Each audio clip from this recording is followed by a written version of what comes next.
Mburi yeZimbabwe kutaura kwatiri kuita kudai so, aiwa masoja haana kugadzikana, masoja azojamuka manje nekuda kwokuti vokomblena pamusoro pemari yavari kutambira vachiti shoma. Sambina munhu ausobuda wazeta muzara nhasi loti bva wasubscribe like utina on the bell icon. Noti mupanapa panonyorwa pachinzi a member of parliament MP this Wednesday alleged that some underpaid military personnel were committing heinous crimes countrywide to supplement their meagre pay and questioned if government was doing anything to improve their welfare.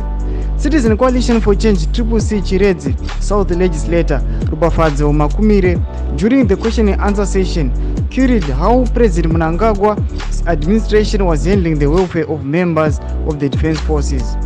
Mr. Speaker said, we have been experiencing quite a number of cases wherein members of the national military have been involved in heinous crimes such as money heist and armed robberies, Makumire said, before being ordered not to generalize the issue without evidence by Speaker Jacob Mudenda. Aiwa muri Zimbabwe achina umira mushe noda kuti aiwa mu parliament zvakubuda pachena kuti masoja ava ku involvewa muma mine heist, vava ku involvewa pakuita ma crimes. Noda kuti mari yavari kutambira iri kunzi haisi kuvakwanira, mari yavari kupuwa ne government iri kunzi haisi kuvakwanira, saka vari kuita ma crimes aya aiwa vachibuda aiwa ne equipment kana kuti matools kana kuti zvinenge zviri dangerous kune ma citizens vaida unosupplementa mari yavari kuhora vachiti haisi kuvakwanira. Aiwa chitiko ichi chakatika muparliament patona Jacob Mudenda anobva anyararidza aiwa MP oti nyarara kana usina evidence. Muri Zimbabwe chibodudze mafungiro enyu noti kudii pamusoro pechitiko ichi. Aiwa bidai comment section medu musangano subscribe kulike channel tina on the bell icon.